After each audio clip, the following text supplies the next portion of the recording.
Well, many thanks for the invitation. Just before I begin, in parenthesis, let me make a comment about what Ishrat finished on, this question about inequality. In 2006, the World Bank published a World Development Report called Equity and Development. The people who wrote that World Development Report had wanted the previous year, as they started, to call it Inequality and Development. Their proposal to write a World Development Report called Inequality and Development went to the board, the governing body of the World Bank, and the board said, no, you cannot write a World Development Report about inequality.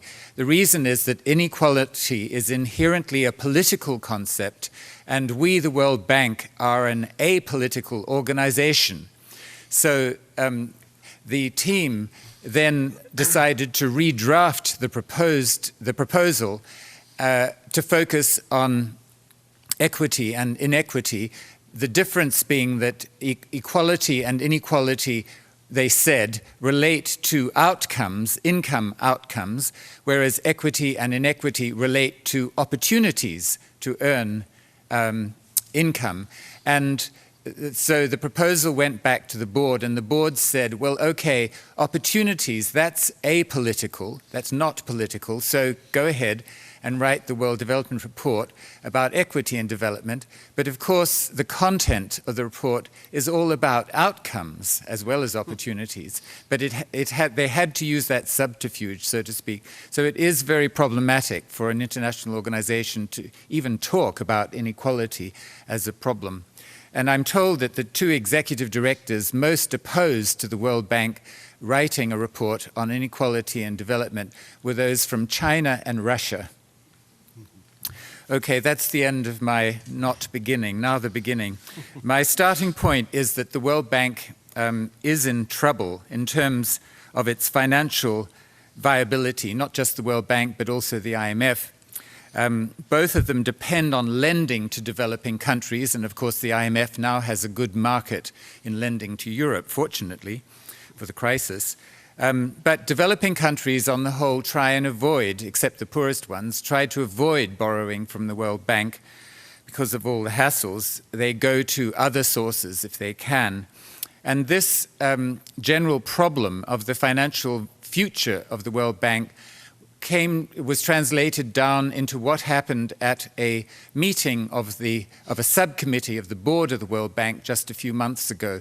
In this subcommittee meeting, the Anglo executive directors were saying, as they often say, that World Bank staff are too well paid. Their pay must be cut in order to make it a more financially viable organization. And to general surprise, the Chinese executive director came in very strongly in defense of not just existing levels of compensation, but actually raising levels of staff compensation. And his defense to the Anglo executive directors on the other side of the table was, look, you don't borrow from the World Bank, we do borrow from the World Bank, and we are becoming concerned at the falling quality of the staff, the World Bank staff, that we have to deal with.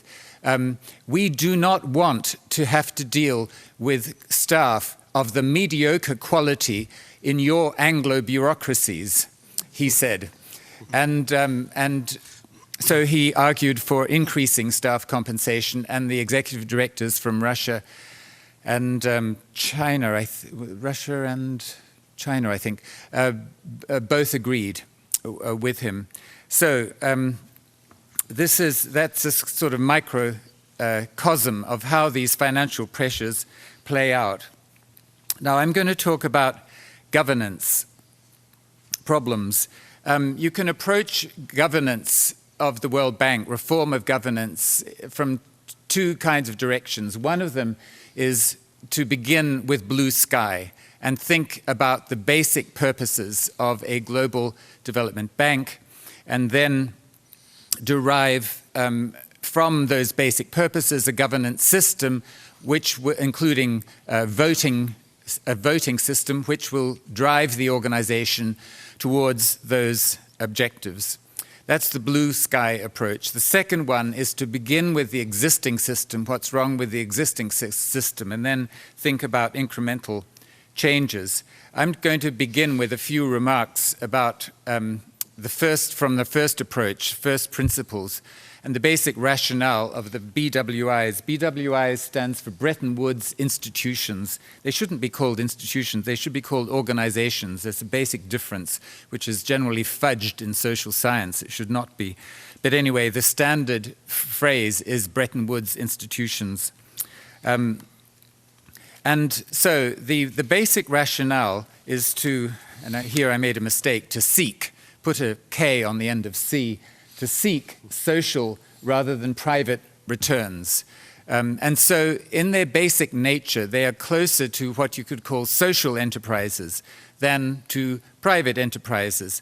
And that makes an important point in terms of governance, because it implies that in an organization like the World Bank, the borrowers should have a bigger role than borrowers would in a private bank. In a private bank, it is seeking profits. It is appropriate that the creditors who put their risk capital at risk are the ones who govern the organization.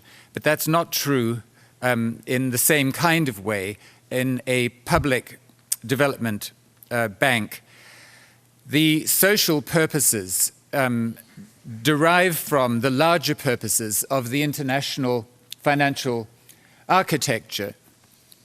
And I would identify two fundamental purposes of the larger international financial architecture. One is to supply external finance, development finance for developing countries, finance to meet the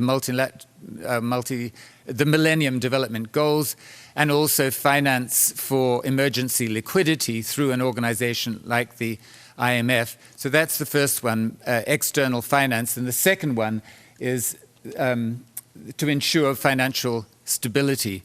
Those seem to me to be two fundamental purposes of the international financial architecture, and the question is how the bank and the fund, the BWIs, fit with and meet those two purposes.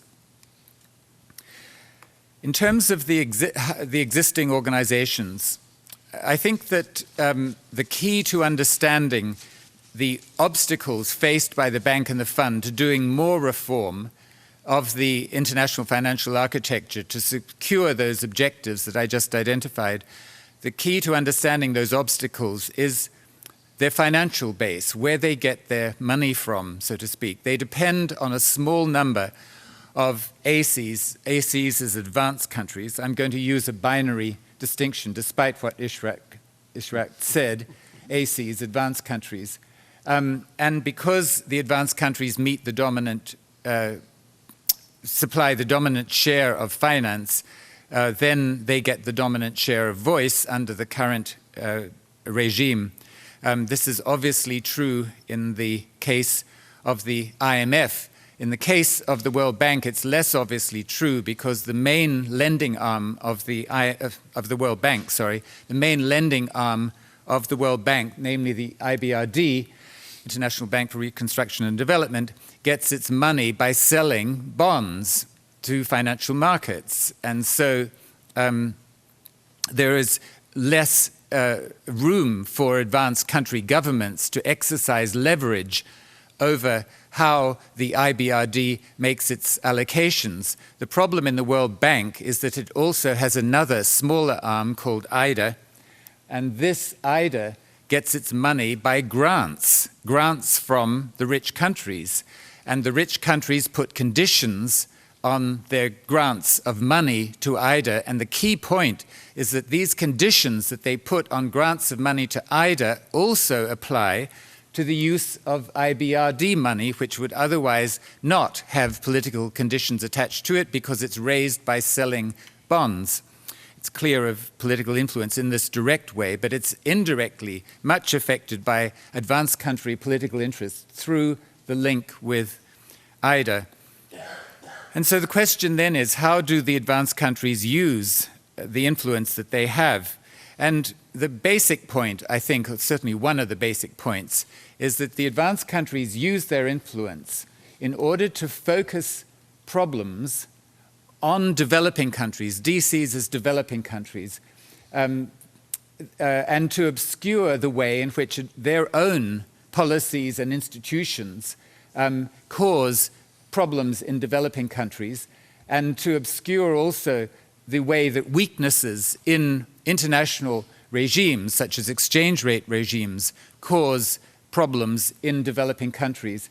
The clearest example of this is in the case of multi-country financial crises, where the BWIs have a long record of saying that the cause of a financial crisis in, let's say, Korea or Malaysia or Indonesia or Argentina, the cause is located in those countries.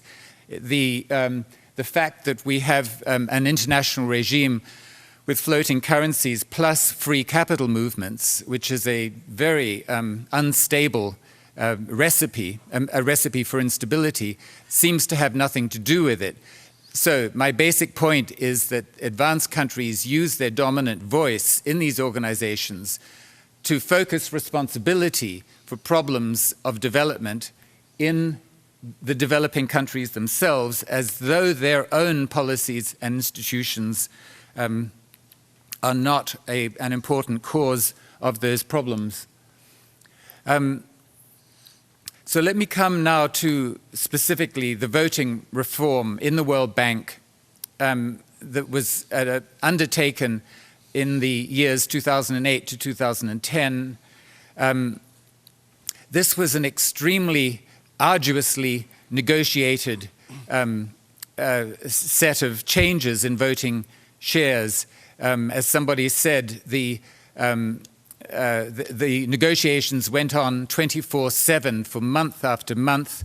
The World Bank's chief lawyer for this process resigned in the middle because she said she didn't want to keep wasting her life negotiating such tiny changes. One observer of the whole process said that it amounted to the search for compromises at the third decimal point.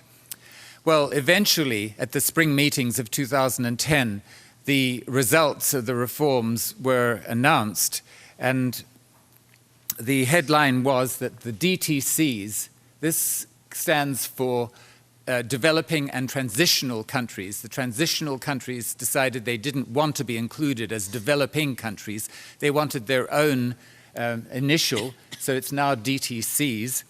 The DTCs, as a result of these arduously negotiated reforms, increased their share of votes in the World Bank from 43% to 47%, and this was described as almost parity, parity meaning 50% for DTCs, 50% for the advanced countries.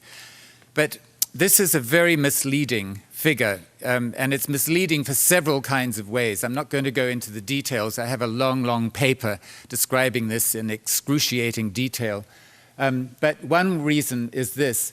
Middle-income countries plus low-income countries, if you, in other words, give up this, let me just back up. This classification, DTCs, includes quite a number of high-income countries, like South Korea, like Singapore, like Saudi Arabia, and others, which do not borrow from the bank. They should not be called developing countries. And yet they are included in this category. If you take those high-income countries out and you look only at those countries the bank describes as middle-income countries and low-income countries, then that combination increased their share from 33% to 37%. That's a huge reduction in the share of true developing countries, leaving out the high-income countries. And so that after all this negotiation, the high-income countries were left with more than 60% of the votes. However, it's actually even more complicated than that. It's even worse than that, because since the reforms were announced, as of today, 2012, for a number of reasons that I'm not going to go into, the high-income countries have actually increased their share relative to what was announced in 2010. So they end up with You see, this is at the second decimal point, 64.87 votes, down from 65.33, so that the total shift from the high-income countries to the low and middle-income countries is only 0.46%, rather than the kind of percentages suggested here. This is a summary of a much more complicated game that the high-income countries were playing in order to make it look like they were giving up a large share of votes without actually doing so. So the question then is, now coming on to what should be done, what sort of voting criterion might work?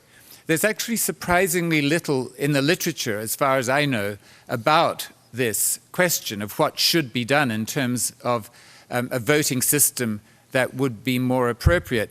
But I can mention a suggestion from Kamal Dervis, who was at the World Bank, then head of UNDP, is now at Brookings, and he made a suggestion about a voting system for a new Economic and Social Security Council of the UN. So he was positing a new kind of organization, not the World Bank, but it's still worth considering whether his proposal makes any sense or not.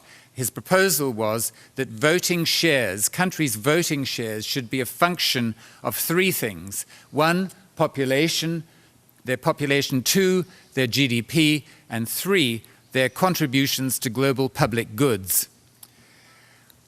Well, it's pretty clear that this is simply not viable. I mean, just think of population for a moment. What are most countries in the world going to say if population, by the way, he said that these three should be weighted equally. So if population is weighted equally, and China and India together have 38% of the world's population, most countries in the world are not going to be very happy with that. Similarly, contributions to global public goods weighted equally. I mean, that is a way by which the small European countries hope to get more share of votes than their GDP would entitle them to, like the Nordics and Holland, for example. And so there's lots of room for playing as to what constitutes global public goods. So for various sorts of reasons, I don't think Kamal Dervis's proposal for equal weighting of these three factors is viable. Secondly, the developing countries, or at least many developing countries in the bank, say that the objective should be parity. That is, they want to make sure that a future voting reform pulls this up to 50%, and that would constitute parity. But that's obviously silly as well, because as countries graduate from middle income into high income, then the category of DTCs